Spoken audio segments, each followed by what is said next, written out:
Hello guys, this is Priya Tomar. Welcome to on my YouTube channel. आपका मेरे channel में बहुत बहुत स्वागत है। और आज हम बात करेंगे अपने नेक्स्ट टॉपिक के बारे में, जो कि हमारी साइकोलॉजी की सीरीज़ चल रही है एमएड वालों के लिए। तो चलिए हम देख लेते हैं हमारा नेक्स्ट टॉपिक क्या है। ये है associationism. In the previous video we have seen about structuralism, functionalism and psycho analysism. आज की इस वीडियो में हम बात करेंगे एसोशनिज्म की। तो देखिए क्या है। Associationism in psychology is a theory which states that all senses and ideas are grouped up into a number of associations. मनोविज्ञान में जो ये है एसोशनिज्म, वो एक सिद्धांत है जिसमें कहा गया है कि हमारी जो इंद्रियां हैं, हमारे सेंसेस और हमारे आइडियाज़ हैं, उसको हमारे माइंड ने कई पार्ट्स में डिवाइड किया है, जो हमारी मानसिक प्रक्रियाओं में which helps in our mental process to think, understand and evaluate thing, जो हमारी मानसिक प्रक्रियाओं में चीज़ों को सोचने, समझने और मूल्यांकन करने में हमारी सहायता करते हैं। This theory has its own concept and laws. इस सिद्धांत की अपनी अवधारणाएं और कानून हैं which have been contributed by many psychologist. देखो, बहुत सारे साइकोलॉजिस्ट ने जो है अपने एक्सपेरिमेंट दिए इस फील्ड में, जिनको हम डिटेल में स्टडी करेंगे आगे। देखो, मैं आपको बता दूं कि जो साइकोलॉजी है वो पहले एक सेपरेट साइंस हुआ करता था, बाद में एक सेपरेट सब्जेक्ट बना एज अ साइकोलॉजी। पहले फ़िलॉसफी का पार्ट हुआ करता था। आज साइकोलॉजी में एक्सपेरिमेंट होते हैं, पहले एक्सपेरिमेंट नहीं होते थे, बस डिफरेंट फ़िलॉसफर हुआ करते थे जो अपनी थ्योरीज़ और अपने अजम्पशन के बेस पर ही अपनी बातों को प्रूव करते थे। लेकिन आज हमारे पास डिफरेंट एक्सपेरिमेंटर और साइकोलॉजिस्ट हैं जो साइकोलॉजी में हर चीज़ को एक्सपेरिमेंट के थ्रू प्रूव करते हैं। तो आज हम इन्हीं के बारे में बात करेंगे। सबसे पहले देख लेते हैं डेफिनेशन क्या है सोशनिज्म की। In the field of psychology this school was initiated by Hermann Ebbinghaus. सबसे पहले इस स्कूल की शुरुआत जो की वो हरमन इबिंगहस ने की, and it was further developed by Thorndike, Pavlov, Skinner and Clark Hull. इसको आगे लेके जो गए जिन्होंने इसका विकास किया, एसोशनिज्म का विकास थॉर्नडाइक, पावलोव और स्किनर और क्लार्क हल ने किया। नेक्स्ट है फिर क्लार्क हल and Edwin Ray Guthrie. They associated with it cause of all human activities and accepted the association between them as the basis of learning. जो क्लार्क हल थे और गुथरी थे, उन्होंने कहा कि मानवीय क्रियाकलापों के कारणों से संबंध किया। उन्होंने कहा कि अगर कोई भी काम होता है, कुछ भी हम करते हैं, तो उसके पीछे कोई ना कोई कारण ज़रूर होता है, और शिक्षा के आधार के रूप में उनके बीच के संबंध को स्वीकार किया और उन्हीं के बीच में उन्होंने संबंध बताया। इस प्रकार thus associationism is that school of psychology which considers all human activities based on cost and things that the association between cause and effect is the basis of learning. उन्होंने कहा कि इस प्रकार एसोशनिज्म वह स्कूल है जो मनोविज्ञान जो सभी मानवीय गतिविधियों को कारणों के आधार पर मानता है। मतलब कि वो ये मानता है कि जो भी मानवीय गतिविधियाँ होती हैं उनके पीछे कोई ना कोई कारण ज़रूर होता है, और सोचता है कि कारण और प्रभाव के बीच का संबंध शिक्षण का आधार है। नेक्स्ट है फिर, अब हम बात करेंगे कि डिफरेंट एसोशनिस्ट कौन थे। ये एक very first school of psychology है, जिसको हम प्रॉपर्ली कि स्कूल भी नहीं कह सकते, बस एक प्रिंसिपल है। तो एसोशनिज्म स्कूल ये कहता है कि जो कॉम्प्लेक्स आइडियाज़ हैं वो छोटे छोटे आइडियाज़ को मिला करके बनते हैं, सिंपल आइडियाज़ को मिला करके बनते हैं। उसके बाद एसोशनिस्ट जो हैं वो दो तरह के हुए, जिसमें थे ओल्डर एसोशनिस्ट और न्यू एसोशनिस्ट। ओल्डर में आते हैं हमारे फ़िलॉसफर जिन्होंने अपनी चीज़ों का अजम्पशन और मेमोरी के बेस पे प्रूव किया, और न्यू में आते हैं एक्सपेरिमेंटर जिन्होंने एक्सपेरिमेंट के बेस पे अपनी चीज़ों को प्रूव किया।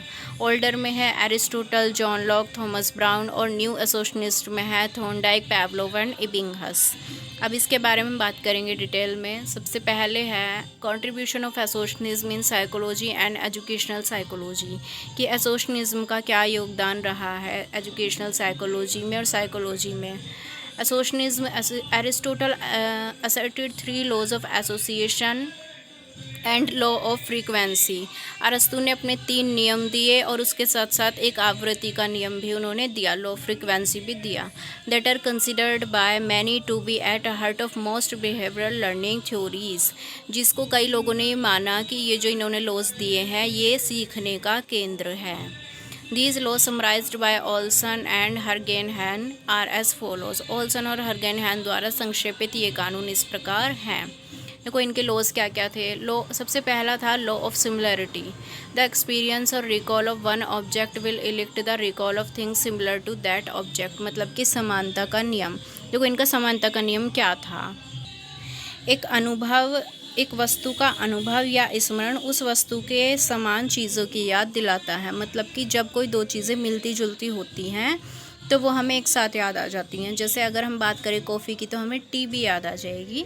तो ये हुआ लॉ ऑफ सिमिलरिटी। नेक्स्ट है लॉ ऑफ कंट्रास्ट।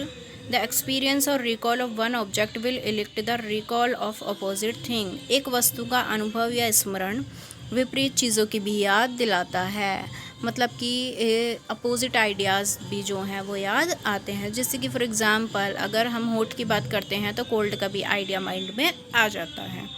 नेक्स्ट है फिर law of contiguity. The experience और recall of one object will elicit the recall of things that were originally experience along with that object. सन्निहित का नियम। किसी वस्तु का अनुभव या स्मरण उन चीज़ों की याद दिलाता है जो मूल रूप से उस वस्तु के साथ अनुभव की गई हैं। मतलब कि जैसे कि उस वस्तु के साथ अनुभव की गई, मतलब कि जैसे कोई एक चीज़ है, पेन है, उसके साथ हम कॉपी को भी याद करेंगे। तो ये हुआ दोनों का कनेक्शन, ये हुआ लॉ ऑफ कॉन्टिग्यूटी। नेक्स्ट है law of frequency. The more frequently two things are experience together the more likely it will be that the experience और recall of one will stimulate the recall of the sound. मतलब कि आवृत्ति का नियम। जितनी अधिक बार दो चीज़ों का एक साथ अनुभव किया जाता है उतनी ही अधिक संभावना होती है कि एक का अनुभव या स्मरण दूसरे के स्मरण को प्रोत्साहित करेगा। मतलब कि कोई चीज़ अगर हम बार बार करते हैं तो वो हमें फ्रीक्वेंसी में करते हैं तो हमें बहुत ज़्यादा याद रहती है। नेक्स्ट है फिर ओल्डर एसोशनिस्ट में सेकंड नेम आता है जॉन लॉक का। जॉन लॉक ने क्या कहा, देखो John Locke suggested that each of us was born with a tabula rasa without any innate capabilities and learned to form representation as a result of experiences rather than of reason। John Locke ने यह कहा कि जो बच्चा है वो एक टैबुला रासा की तरह है, वो एक ब्लैंक स्लेट की तरह है और वो बिना किसी जन्मजात क्षमता के पैदा होता है और कारण के बजाय अनुभवों के परिणाम स्वरूप प्रतिनिधित्व करना सीखता है। मतलब कि वो अपने एक्सपीरियंस्ड लोगों के साथ रह करके जो उसकी ब्लैंक स्लेट है वो फिल की जाती है। नेक्स्ट है फिर थर्ड नेम है थॉमस ब्राउन का। इसमें ओल्डर में उन्होंने कहा added a set of secondary laws.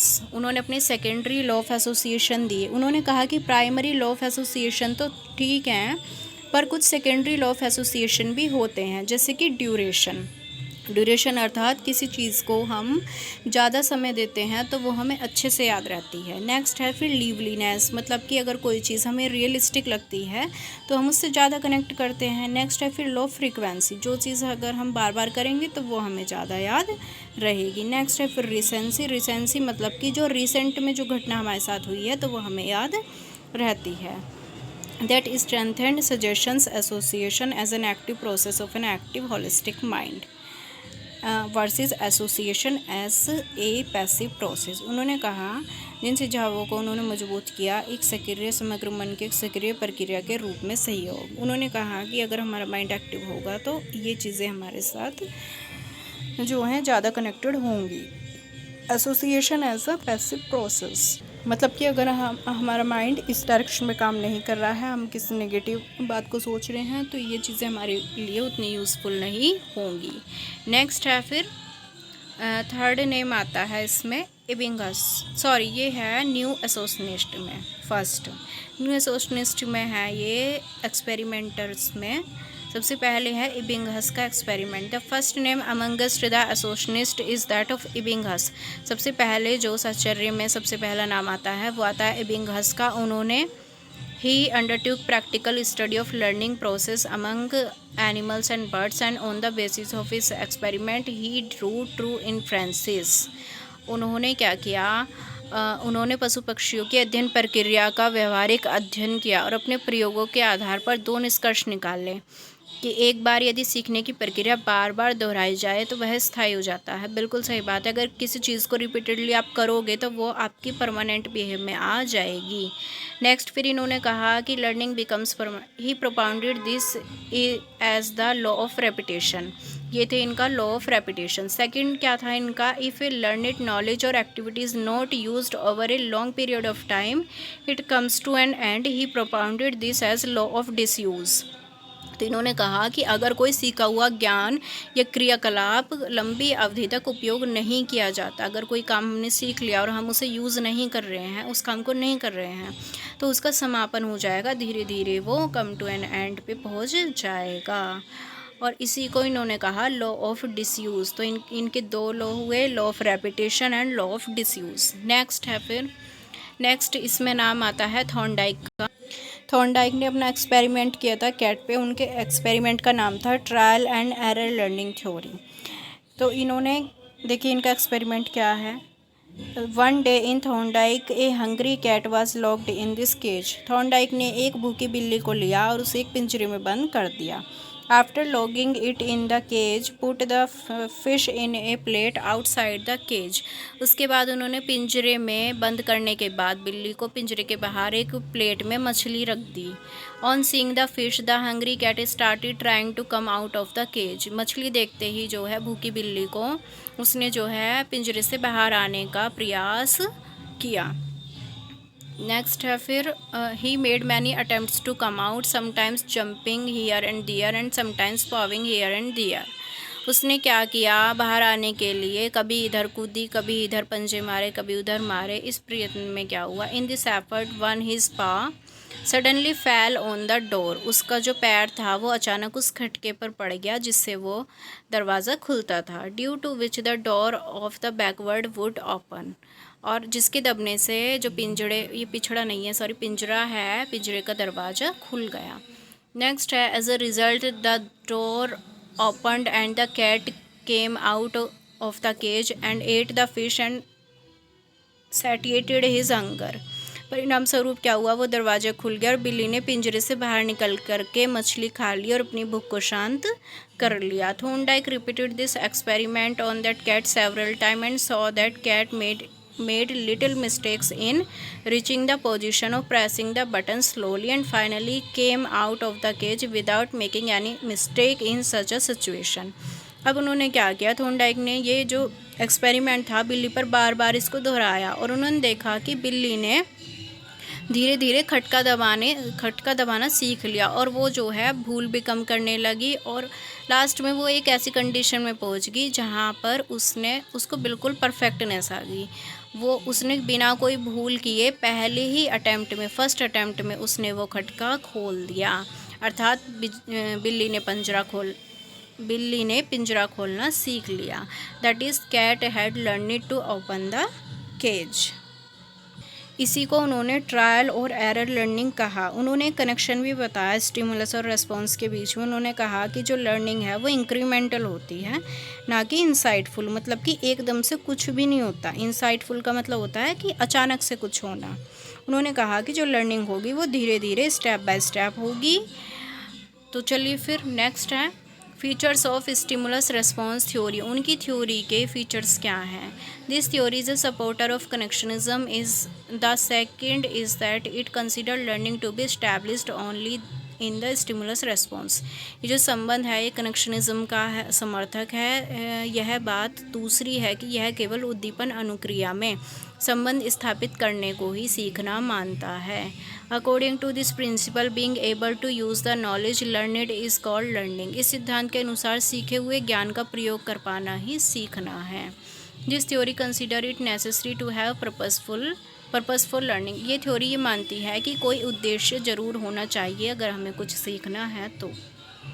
This theory considers the effort of learner to be necessary to achieve objective. यह सिद्धांत उद्देश्य प्राप्ति के लिए सीखने वाले के प्रयत्न को आवश्यक मानता है।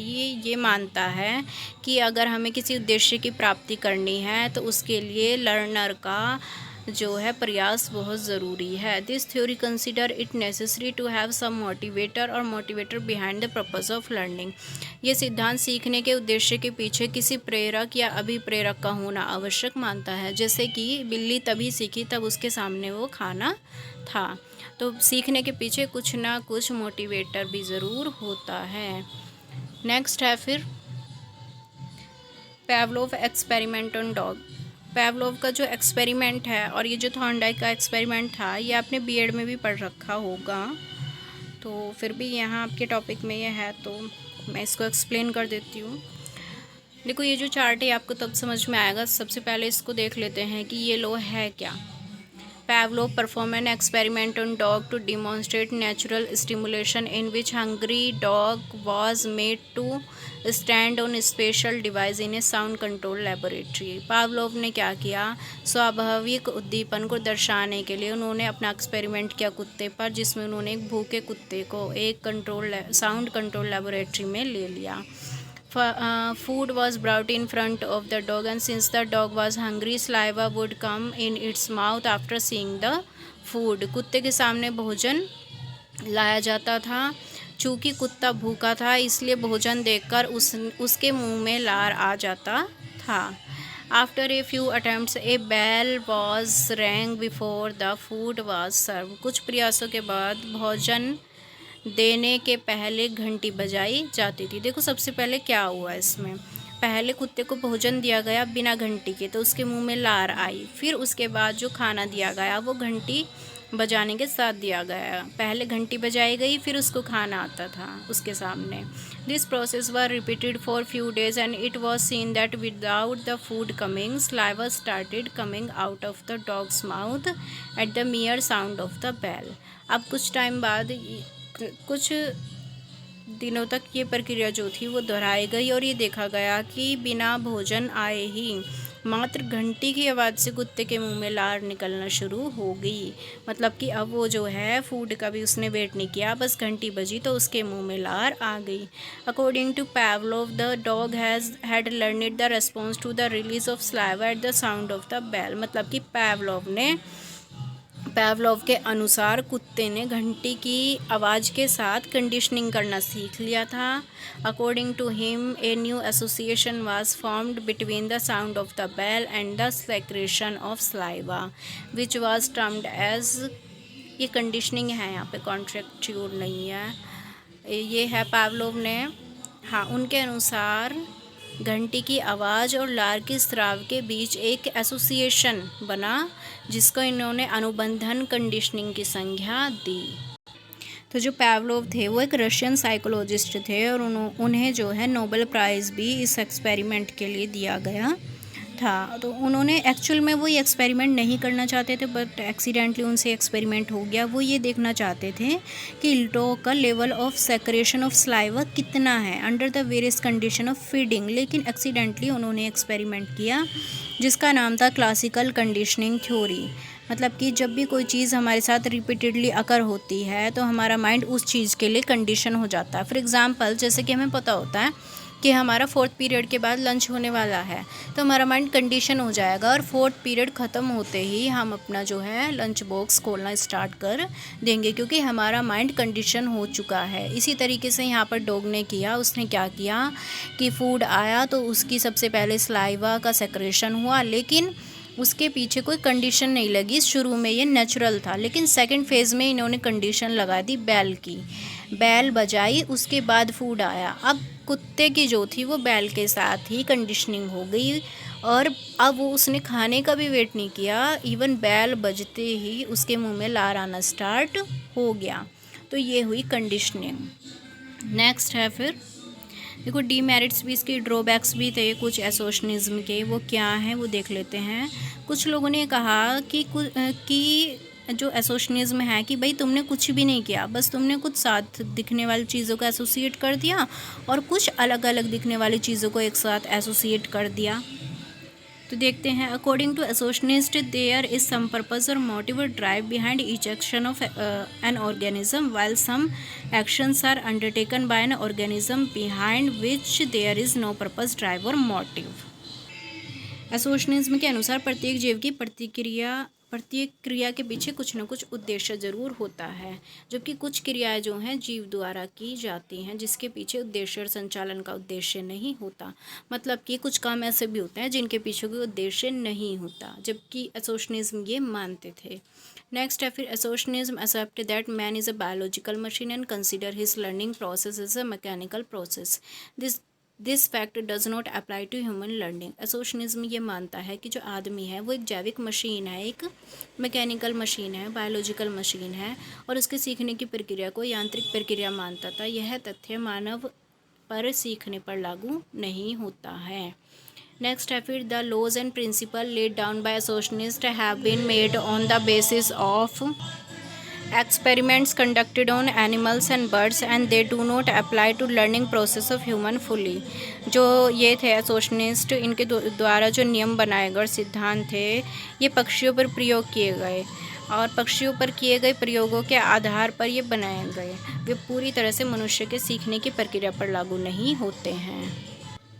तो इन्होंने यही कहा कि जो रैशनल ह्यूमन बीइंग हैं, रैशनल मतलब कि जो तर्क लगाते हैं, वो इंसाइटफुल लर्निंग करते हैं, ना कि इंक्रीमेंटल। इंसाइटफुल मतलब कि जैसे कि मैं आपको पहले ही बता चुकी हूँ कि अचानक से माइंड में कुछ आना और उसी से चीज़ों को सॉल्व करना। तो इन्होंने कहा कि जो ह्यूमन बीइंग है वो इंसाइटफुल लर्निंग करते हैं, ना कि इंक्रीमेंटल स्टेप बाय स्टेप। और सबसे बड़ा क्रिटिसिज्म इनका ये था कि इन्होंने अपने एक्सपेरिमेंट में एनिमल को यूज़ किया, किसी भी इंडिविजुअल को यूज़ नहीं किया। तो guys, hope you like the video and please subscribe, like and share my channel. Take care, bye bye, thank you.